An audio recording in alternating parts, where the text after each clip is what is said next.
Are you ready to take the lead in the dance of life? Fall in love with who you are right now? And find uninhibited joy every day? Then it's time for you to flaunt your smart, sexy, and spiritual self. Join radio host Laura Cheadle and learn how the 5 steps of flaunt can help you quit seeking approval, proving your worth, and release you from the judgment of others. Express all that you are, discover your naked self-worth, and finally, enjoy the life you've worked so hard to create.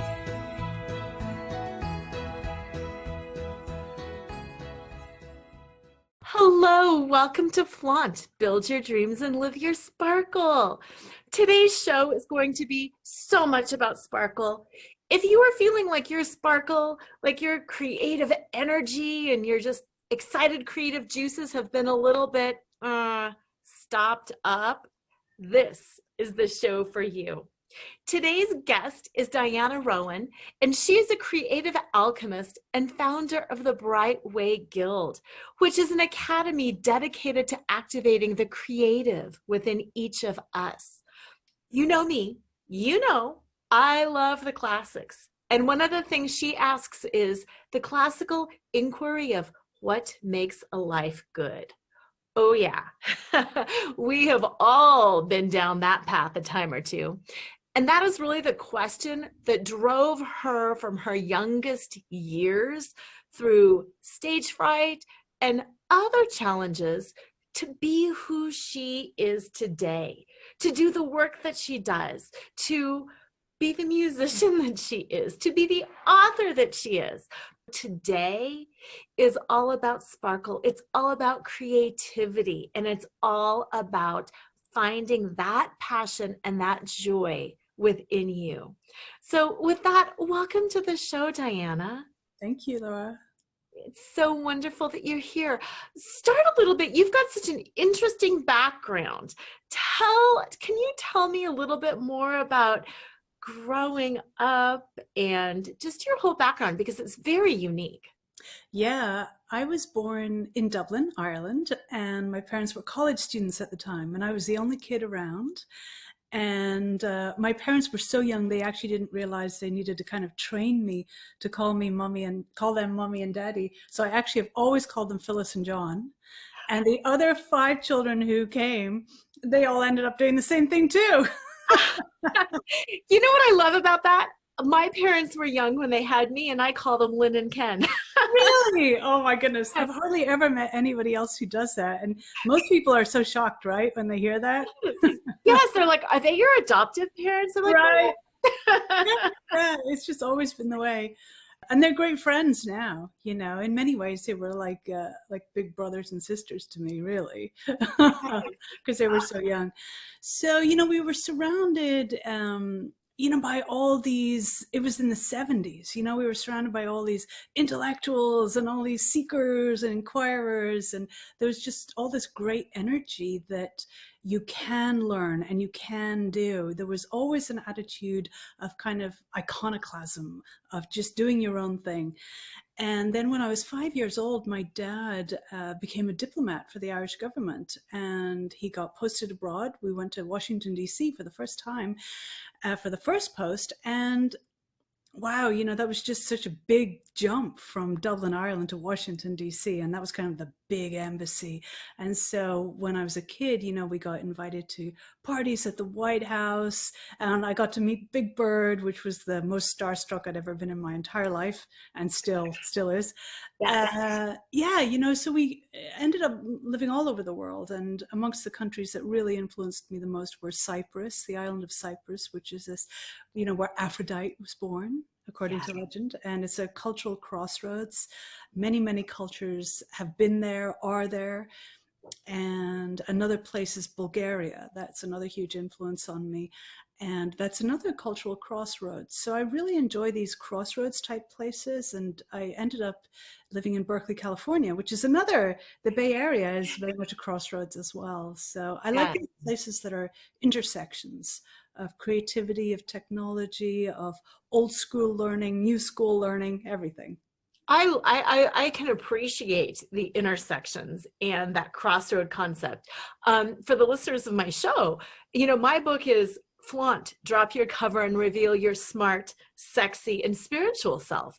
And that's something that people oftentimes don't believe. You can't be intellectual and creative. You can't be smart and sexy. You can't be this and that. And you are living proof that yes, you can, because you were around that intellectual seeking, let's call it. But you're also a musician. And wasn't your mom also an astrologer? Yeah, she still is. Yeah, yeah. An astrologer. And my dad, besides being a diplomat, he loves to sing. He loves to tell stories. So yeah, there was always this crossover. And I think because I lived in so many different cultures, I would see that in one culture, something was considered the norm. And in another culture, something else was considered the norm. And so I began to question, well, what is really the norm? There actually isn't one. No. There are a few essentials in life. Like, I do believe we need to feel connection. Connection is such a crucial thing, and that is totally cross-cultural. Yeah, we want to feel we belong and we have true relationships and that there's meaning to life. Beyond that, there are really many, many permutations that you can feel resonate with you and follow through on those things. Meaning in life is so crucial.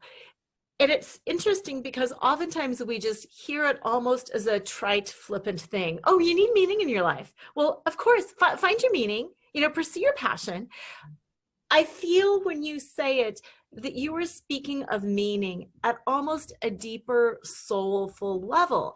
And being a dancer and having a music comp major for a son, I've had a lot of music in my life. And I feel like there's something in music that transcends the physical, transcends the intellectual, and goes into that deep place of emotion and meaning. And I'm just curious, your feelings around music and meaning. Yeah, well, when I was 8 years old, I took up piano seriously. I had been playing around on a piano and my parents noticed because my mom also plays piano. And they gave me lessons at 8, and right away it became clear that I would be a professional musician. That's what I wanted to do. I loved it. I felt so great when I was practicing, and it was just a joy for me. But the more I realized, I'm going to be a professional musician, the more I became really self-conscious. And I began to feel like, how do I measure up against other children, against adults? Will I have what it takes? It all became very external. And I actually lost touch with why I was making music. I didn't realize I'd lost touch with it, but it became all about worrying whether I had enough talent, whether I was gifted enough. And I developed the most incredible case of performance anxiety. I mean, at this point, I've worked with thousands of people, and I really had one of the very worst cases I've ever seen. I would throw up before performances, even as a child.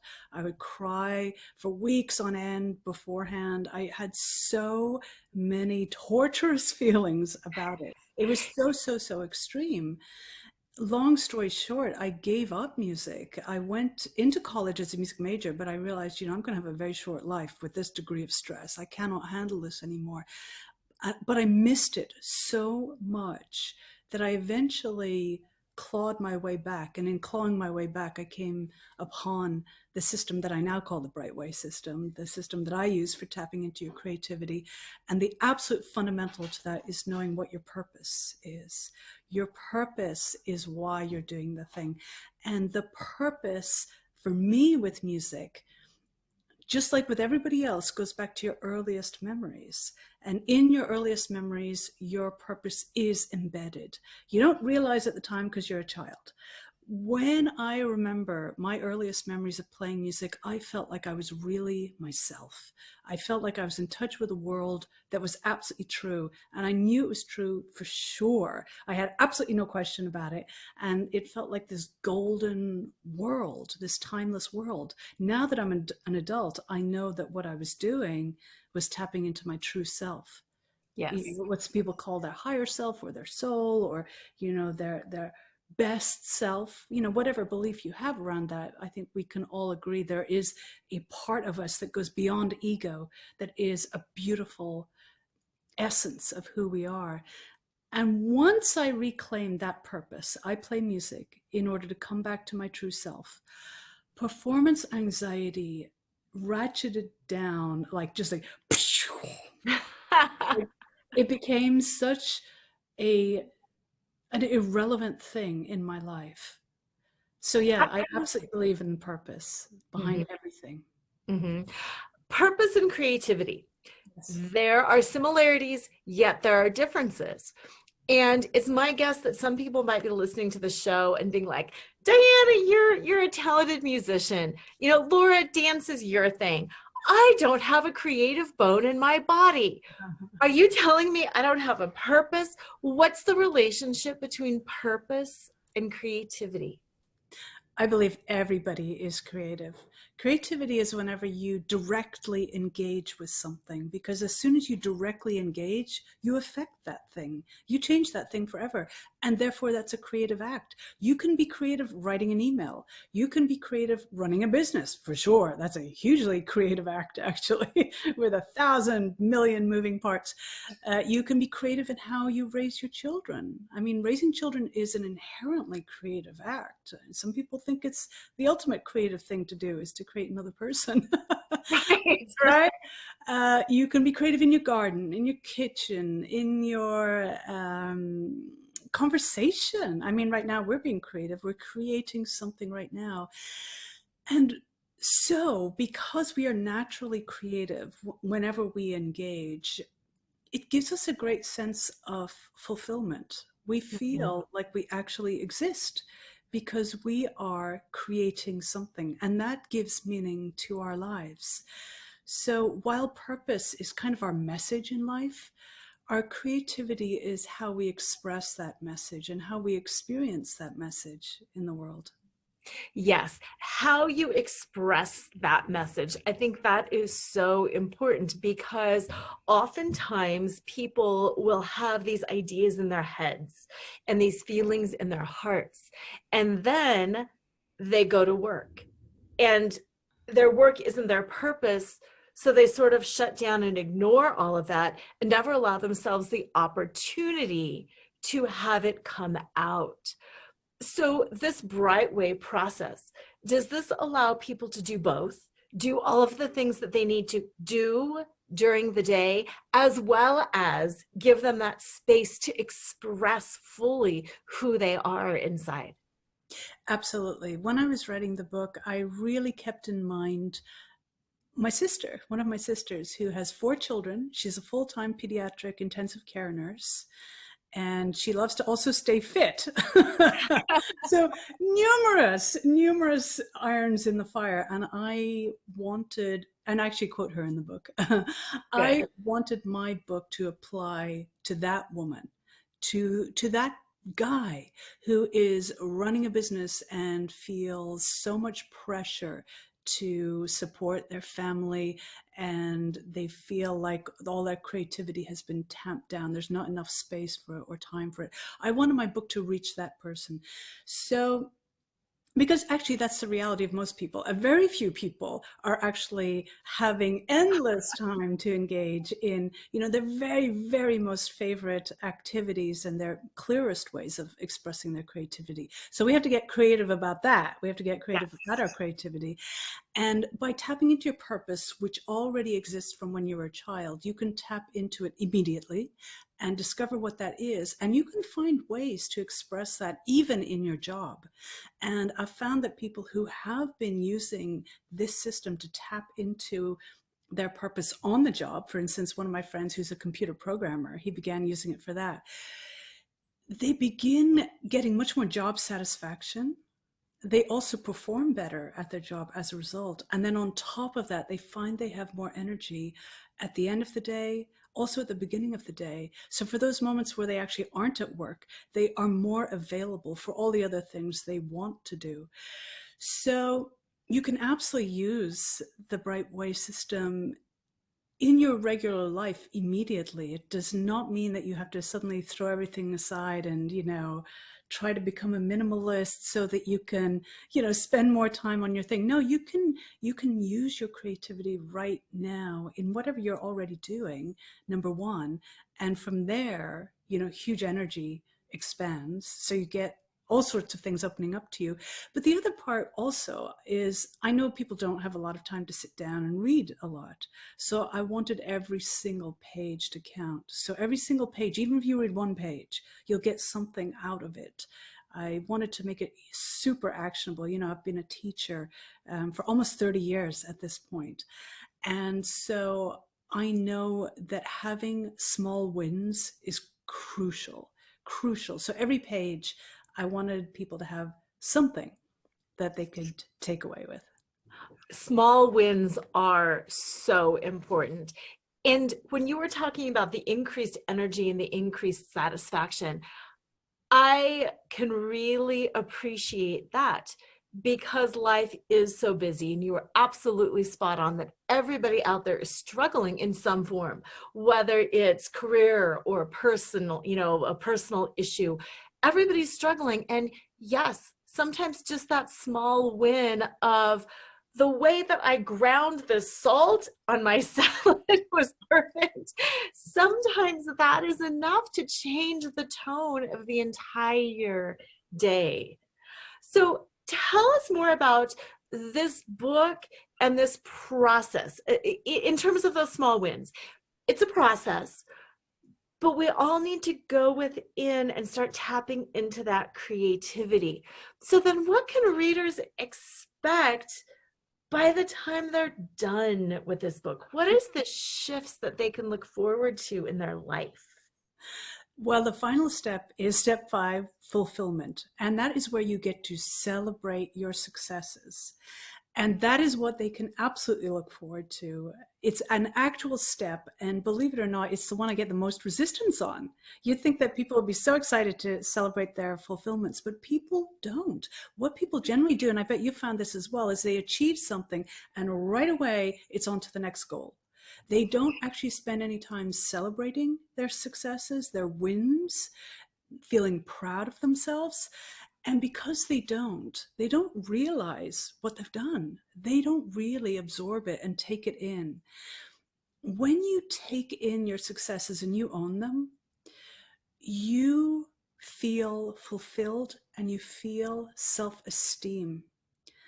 A lot of people have what's called imposter syndrome. They think their successes happened to them by mistake, or that they were kind of random, or they're kind of pulling the wool over people's eyes and people think they're that successful, but they're not really. Right, all those feelings. And those feelings lead to incredible lack of confidence, but also burnout, so that your energy starts diminishing. So in practicing fulfillment, which is writing down your wins for your success, as you define it. So this is a critical thing. The wins don't have to look impressive to anybody else. Maybe they wouldn't even be that remarkable to somebody else. Maybe they were, I went ahead and I made that call, or I went ahead and did that Facebook post, or I went ahead and reached out to this particular teacher that I've wanted to work with for a long time. Whatever it is, it can be big, it can be small, but it has to matter to you. That's the most critical thing. Yeah. And as you start writing things down, this is really, really important, what happens is you start remembering more things. You start remembering more things that you've done that you're proud of. And over again, as I've walked people through this process, they find all these memories spilling out, one after the other. They just can't even believe it. And it happens over and over again. So I've seen it happen many, many times. And the critical thing is to write it down, because if we only keep it in our head, we think of a couple things and then immediately we start thinking about something else. Yeah. So this leads to incredible confidence and momentum. And so what that leads to in itself is you revisit your purpose, which is step 1, define your purpose. And you may find that you make a little tweak here or there to your purpose. It's always similar flavor, but oftentimes you've come to it now with a higher consciousness. And from there, you set new intentions based from this place. So this incredible momentum is what they have to look forward to. Oh, I love that. Okay, so the first step, I want to go through all of the steps. The first step is finding your purpose. Yes. That is so important, and it is so crucial to understand. And oftentimes when I work with people, I find that they don't exactly know what purpose means. They think it means I need to be a diplomat and be stationed in DC, and I need to be the president, and they think purpose more in terms of a label or a title or a paycheck instead of that true inner purpose.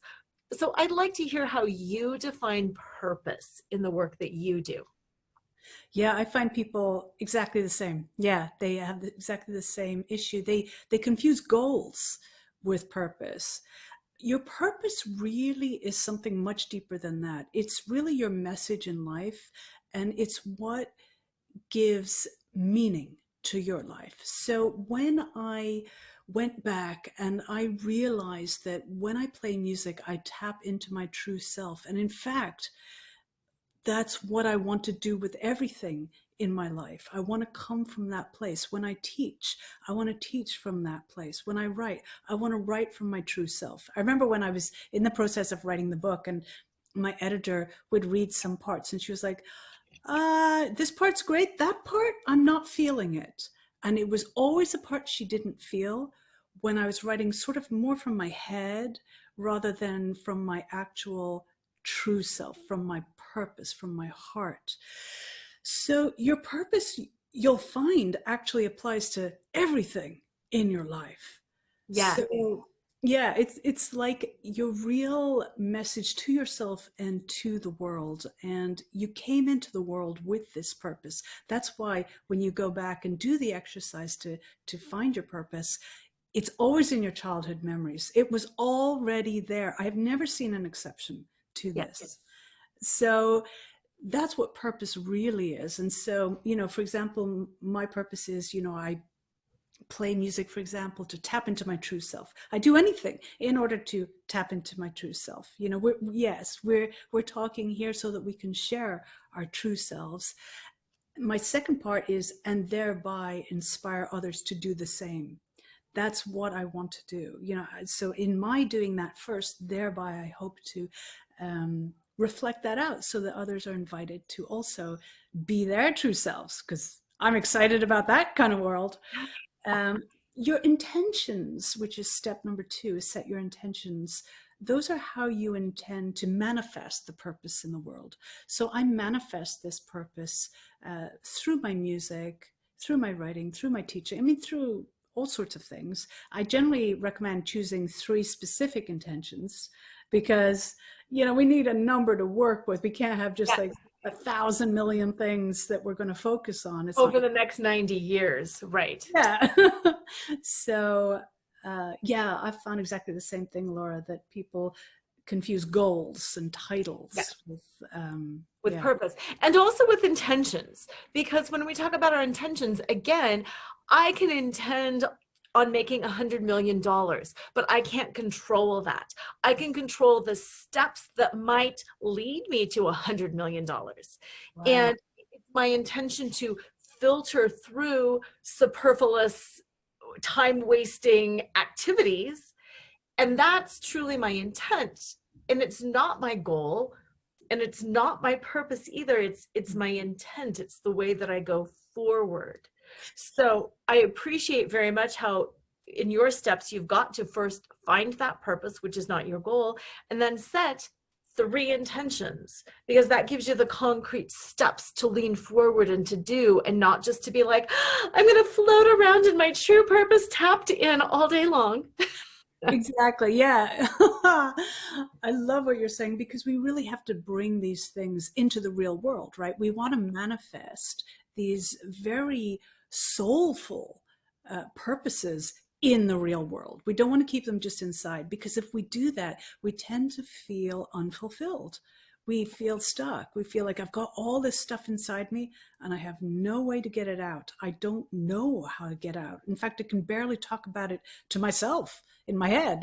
Absolutely. Absolutely. So Yeah. What is that next step then after setting your intentions to help you bring that out?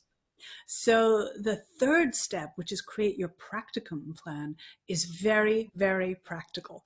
It is, how do you actually do the thing in the real world? So we've got the purpose, which is your overall message in life. Then we set 3 intentions about how you intend to manifest it in the world. And when we set intentions, we set them in a very emotional way. So they're very exciting to us, you know, that we feel when we remember that intention that we want to follow through on it.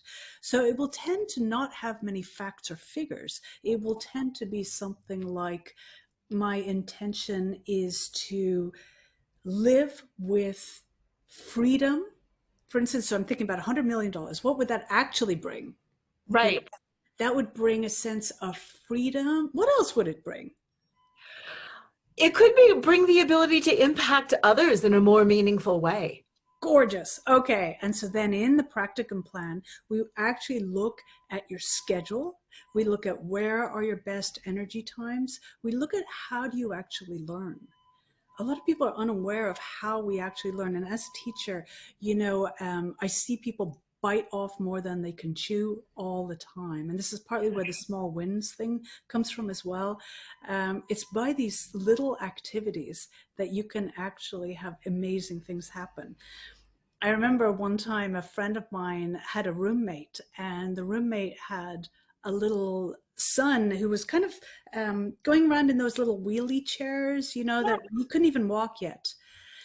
And the kid was near a door, and he was kind of just rocking the door, rocking it, and he wouldn't stop rocking it, but nobody was really paying attention. Suddenly the door fell off, because he had slowly worked it so that it came off its hinges. But just by his whittling away at that, those little activities, this tiny child who could not even walk removed this big Victorian door.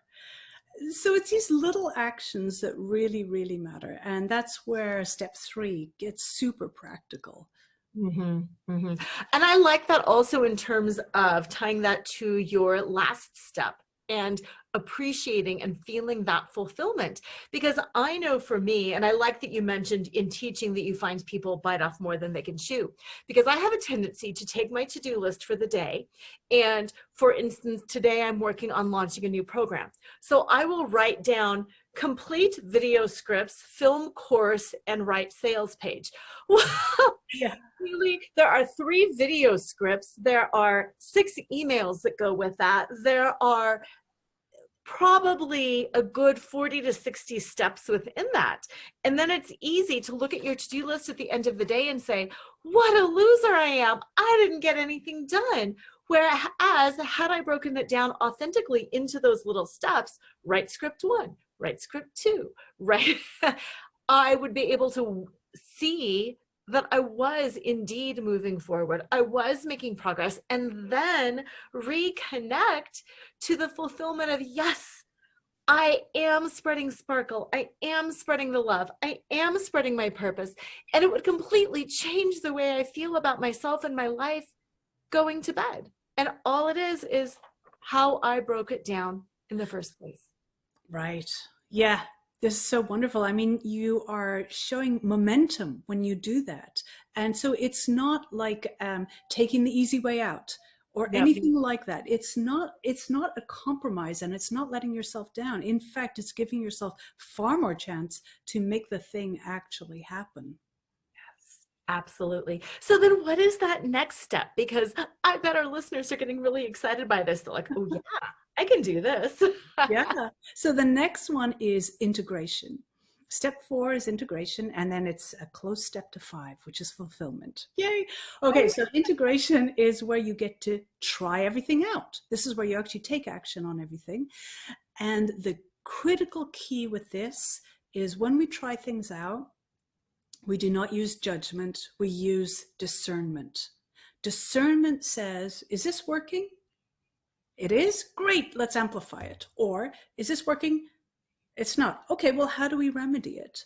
We never use judgment like this is good and this is bad. And as humans, we tend to be prone to use judgment a lot. We judge ourselves. Oh, I did a bad job. We never use words like that in integration. Instead, it's all about discernment, because you are trying things out, seeing if they work or seeing if they don't. And either way, you win, because if they're working, you get to find out what's working and even amplify that further. And if it's not working, you get to find ways to remedy that. So either way, you win. Yes, you do. And since this is all about creativity as well, that also allows the expansion of the creative forces to hopefully try something new. I've got, this is tangential, but it's right on point as well. I've got a really good friend who has been a yoga teacher for 20 years. She has recently created a couple of different new methods of yoga.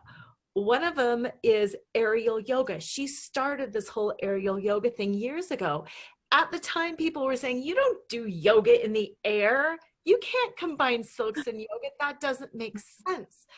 But it's that creative force of let's try it and see what's working out.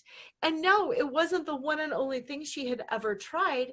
She tried several different things, and some of them did not work, but aerial yoga, it worked. Wow. Yeah, you're so right. It's during this moment, during integration, that creative breakthroughs happen.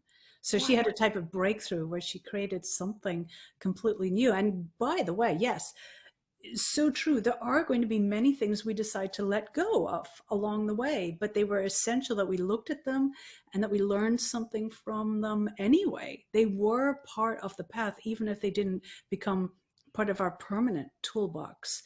You know, the sculptor Rodin, he said, nothing is a waste of time as long as we make good use of it. I love that. Yeah. I love that. That's one of those things that I am encouraging anybody listening to that show to kind of sit with that for a moment. Because in our fast-paced society, it is so easy to just let things go. And yes, I'm a proponent of letting the negative energy go, of letting things go that don't serve us. But it's making meaning of it. It's the relation, your 5-year marriage that ended in divorce is not a waste. Absolutely. Yeah. Because in discernment, when we say something isn't working, we literally say, well, why isn't it working? And in that discovery, we get to know ourselves better. We get to review what did work. I mean, there was something in it that did work. We get to have more information about how we're going to be moving forward in life. We know the lessons that we learned.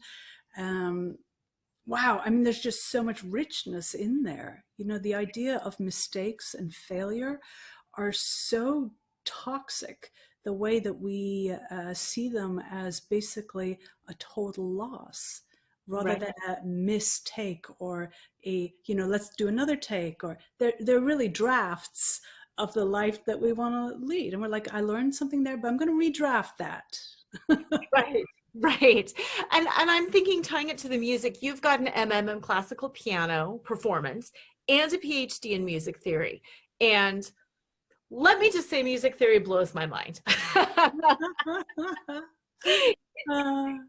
It's very difficult, it's very creative, and it's extraordinarily mathematic and precise and logical at the same time. Maybe I'm wrong around this, but it's one of those things that I think you have to get into and experiment and fail with before you really start understanding how it works. And why I say that is my son is a third-year music comp major. In his compositions from his first year to his second year to his third year, I see that evolution, but he couldn't have headspaced it. He couldn't have just studied music theory and all of a sudden composed better. He has to put something out there and work with it and massage it and then have it performed by somebody else. And there has to be that feedback loop and that understanding. And it's without that integration, you can't just get better. So true. So true. And you know, you're reminding me how much joy there actually is in this process, because most of the time we are actually creating. It's not about the end product. When we get to that end product, that's just a moment in time. compared to the journey. The journey is like, 99.9% of the time we're actually walking on that journey. And yeah, we'll pass a milestone and say, how cool was that composition? And then we carry on. And what a shame if we're not enjoying that journey, because that really is most of our life. And so we might as well enjoy this process. And the way that you're describing with your son going through his drafts and getting better and better, I mean, that can be a super joyous process, not a soul crushing process. And it sounds like, he's using it to great effect because he is also getting better. Exactly. And he will still have his moments where he'll call home and be like, ah, and that's okay. And then he just moves on. And it's such a great analogy for life. So thank you for tying that joy piece in. That's very important. I'd like to take a few moments for a break so we can have a word from our sponsor. To all the women who have cried in the shower, smiled when they wanted to scream, and couldn't wait to get home and unhook their bra, Flaunt is the definitive guidebook on how to get back in touch with who you are underneath your labels, roles, and scripts. Fall in love with yourself right now. Breathe life into the dreams you left behind and live each day with uninhibited joy. Pick up a copy of Laura Cheadle's #1 best-selling book, Flaunt. Drop your cover and reveal your smart, sexy, and spiritual self wherever books are sold. It's available in print, digital, and audio formats and comes with 2 downloadable meditations. We are back with Diana Rowan, and she is a creative alchemist, the founder of the Bright Way Guild, and an amazing author who has written the book, The Bright Way, 5 Steps to Freeing the Creative Within. And if you've been listening to my show for a while, you know how passionate I am about freedom and creativity and sparkle and fun. And oh boy, is Diana all about sparkle and fun. So with that, we are going to take her through the 5 sparkly steps of Flaunt so you can get to know her a little bit more as a lovely woman and as a bright, creative soul. Flaunt is an acronym, and it stands for Find Your Fetish, Laugh Out Loud, Accept Unconditionally, Navigate the Negative, and Trust in Your Truth. Finding your fetish is kind of what Diana has been talking about this whole time. It's finding that thing that allows you to tap back into yourself. It's finding your essence. It's becoming who you are. She uses going back to your childhood a lot, and so do I, because I define your fetish is that thing that you do for the sake of doing it. You do it not to get better at it, not to impress somebody, but just because it's fun. So Diana, music has been your fetish, I'm taking it, because it's that thing that really connects you. But you also shared earlier that you had that stage fright. And it sounds like for quite some time, there was almost that teeter-totter of this connects me, but I can't, but I want it, but I can't have it. And then you let it go and had to overcome that.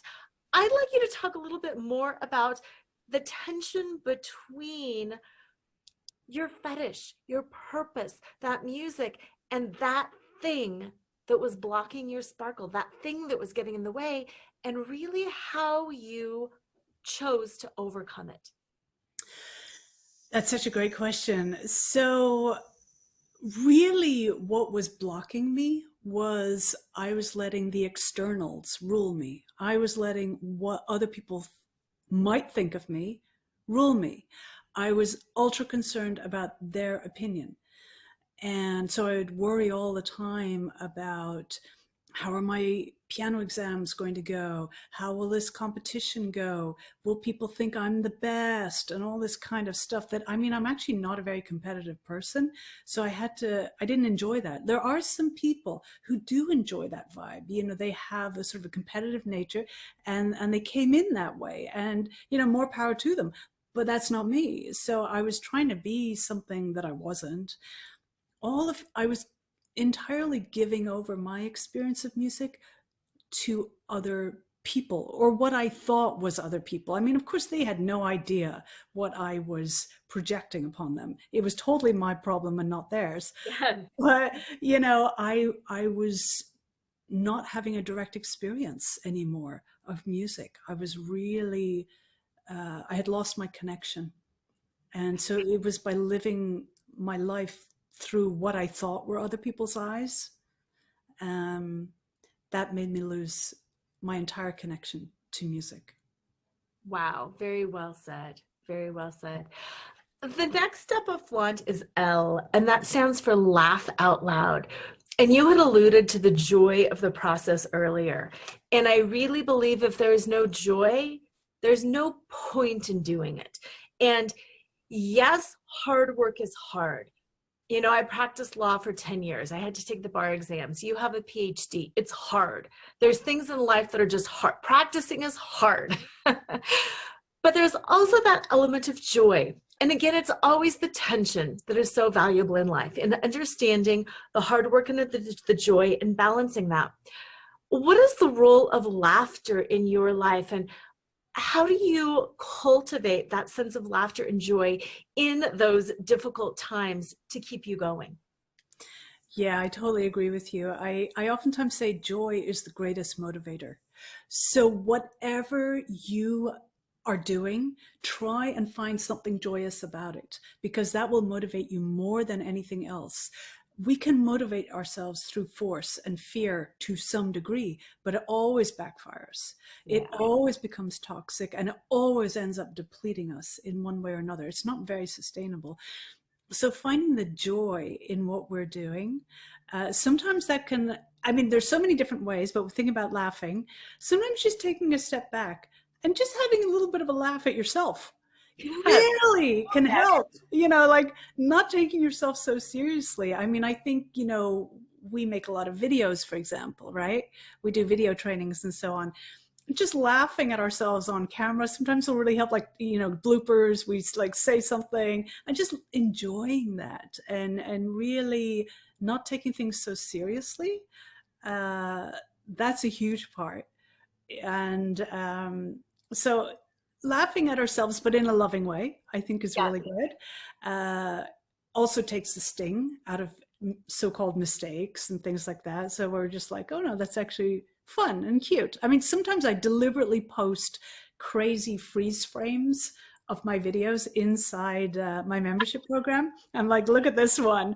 And they love it because, you know, when you're the teacher, you can sometimes seem like just this authority figure, and to see you as a human, it really helps people. They feel so much more empowered and closer to you as well. So that's one thing. Another thing is my friends. I like to have a good laugh with my friends. So friendship is a really big priority to me. I think that friends are, and that could include your family. I mean, hopefully it does, but I know for not everybody that's a situation, but hopefully it does.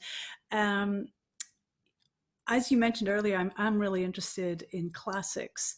And Epicurus, the Greek philosopher, he believed there were three things that were essential to the good life.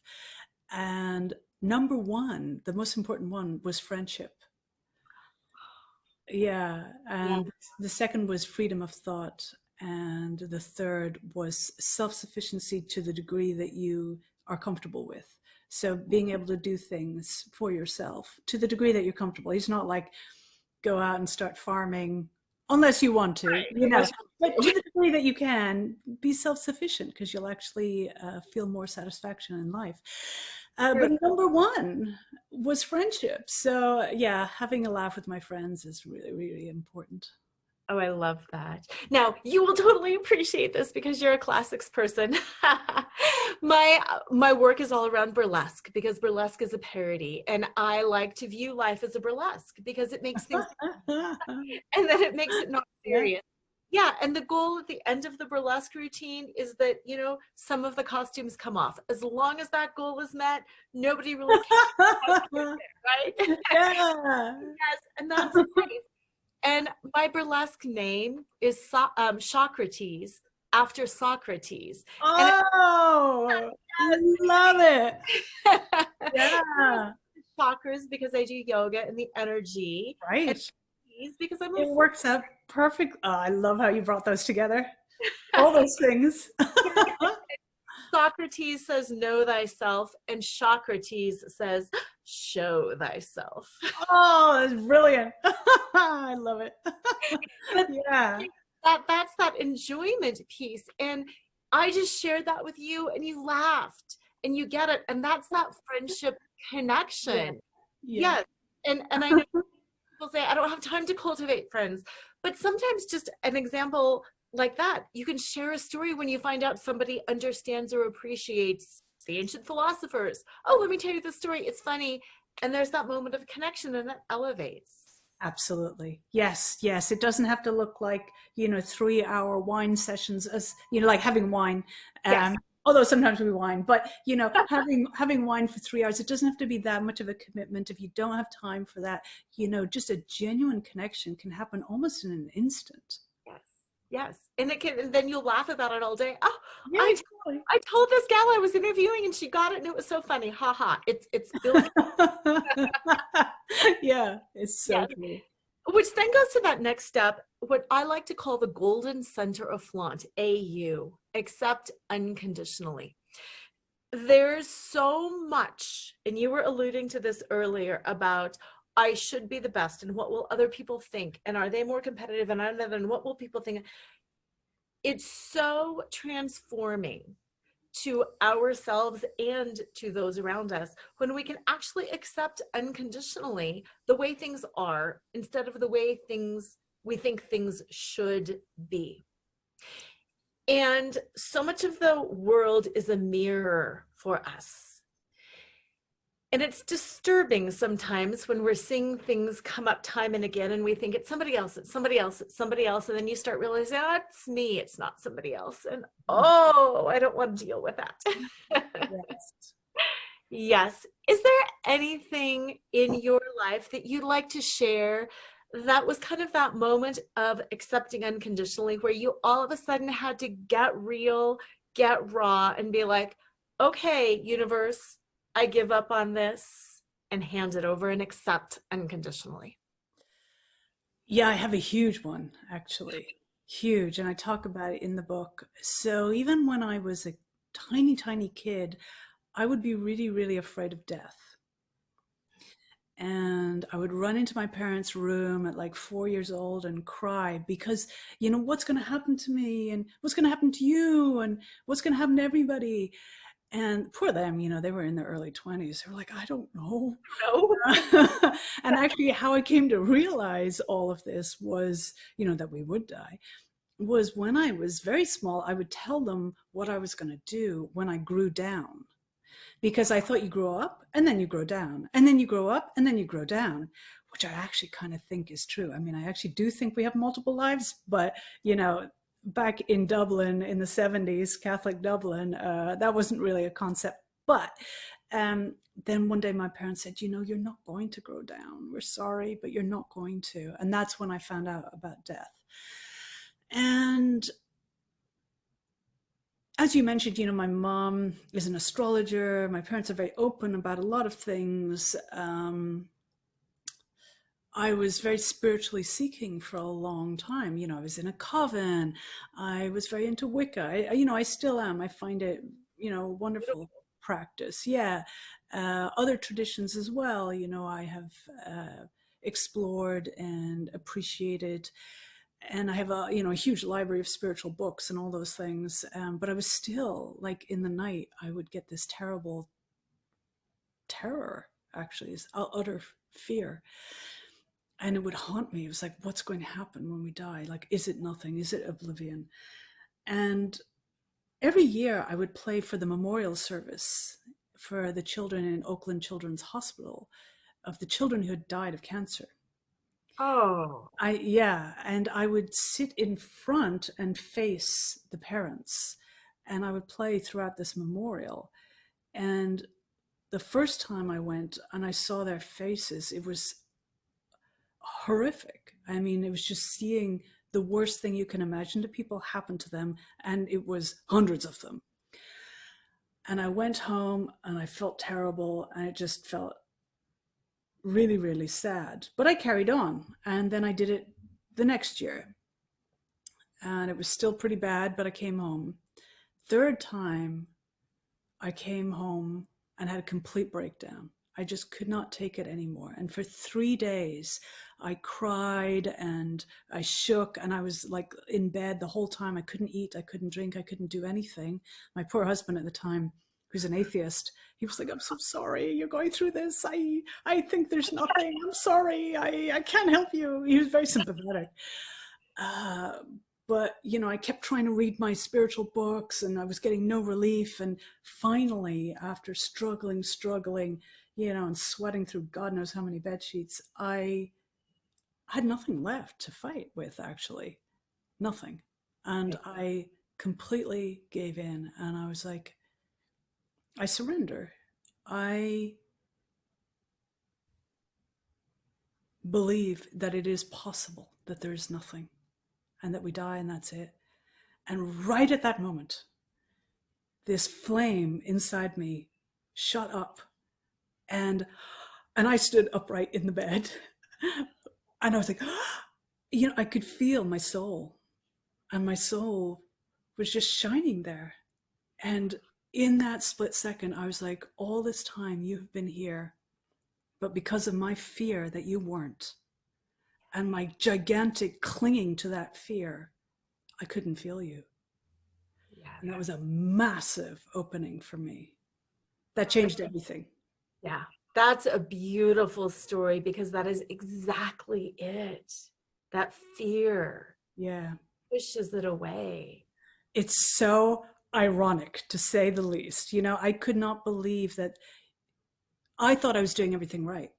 I thought, you know, that I knew all these spiritual practices, that I knew all the philosophy, that I was doing all the right things, but I was doing all the right things out of fear. So I was spoiling all of it. Wow. Yeah. I bet your life shifted in so many subtle ways after that, as well as major ways. Huge. It was gigantic. Yeah. That's incredible. Thank you for being vulnerable and honest enough to share that. I think that will really resonate with a lot of people out there. Thank you. Thank you. And it makes me know that everybody has this flame inside them as well, you know? And I always remember that, even when somebody's giving me trouble, for example, I'm like, inside them, they have the flame. Yeah.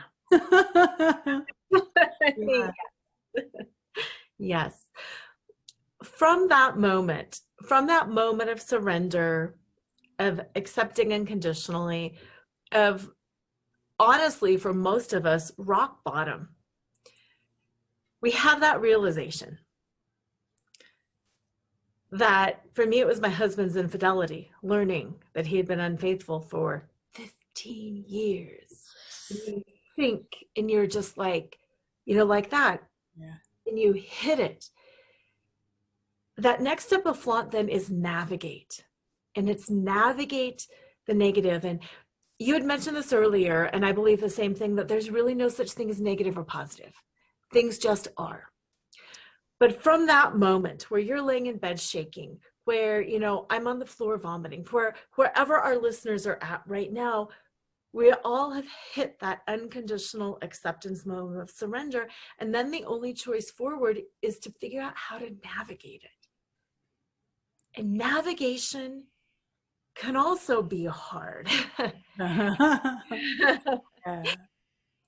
Do you have any wisdom that you can share around navigating, around surrendering, holding, understanding, taking all that you've been given, and then taking that first step forward and that next step forward? Yeah. There are two things that I think are super important in this. The first is community. Mm-hmm. I think we do need each other. And right now, you know, we're in the middle of this pandemic in the world, of course, but particularly in the United States. And people are not able to be around each other the way they have been. And I think they're realizing how critical community is to our entire lives. And I think community is not a nice to have. It's an essential thing, and it has to be supportive community. I think as humans, we may have been taught to be very independent, but the fact is we are social creatures, and I think we do need each other. And so when someone is very tender and they have just discovered, for instance, what you discovered, or I had the revelation I had, we need support, and we need the support of the right people. So I think gathering your allies around you, and sometimes that may be having to reach out to new people. And I know that's difficult when we're in the midst of a realization and we're very, very tender. But if you do not have a supportive community, you need one. You absolutely need one. It's crucial, and it's going to have to be people who absolutely believe in you, who listen to you, and they want to be there for you. Yes. So that's the first part. The other part is, I think, having a system to tap into, to support you, to give you guidelines. So for example, your flaunt system, or my right way system, very, very many parallels between them. I'm so thrilled about that. I do think having a framework is really important, because you don't want to reinvent the wheel. And by the way, when you've just had a big revelation like that, you oftentimes don't have, number one, the energy to reinvent the wheel, but also the perspective. You're kind of, in that revelation mode. You're not really in organization mode. And so having a system is organization. And at that moment, you need that kind of framework. You need that kind of structure. So those are the two things I would say: community and a structure, a system to support you, to walk you through this path. I wholeheartedly agree.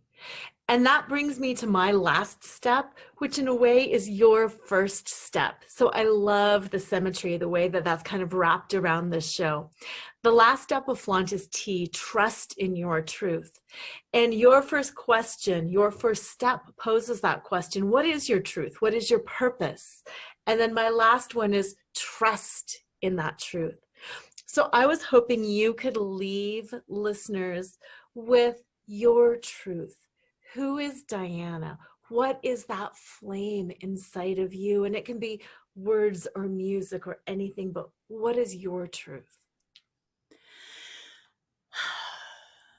So in my truth, in my purpose, it's to come back to my true self, which I know is a timeless essence, which is my soul, a soul that I know that each of us has. And when I come back to that, I know that I'm coming from my very best place, and I trust from that place.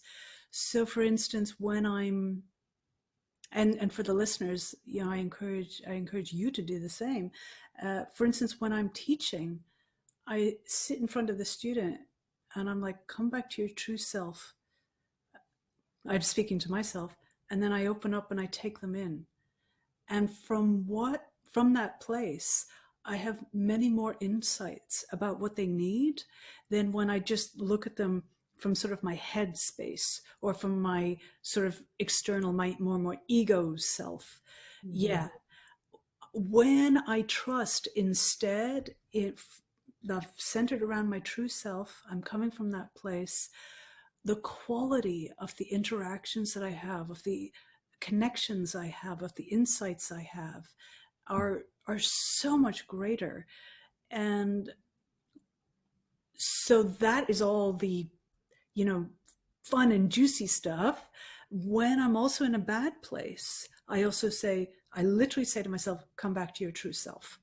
Like when I'm worried about something, like you mentioned, you are, getting ready for a new course and everything. There's always 1,000 things that are, like, oh my God, I'm getting all, wait, what do I do next? I'm like, come back to your true self. And it helps me navigate those difficult times as well.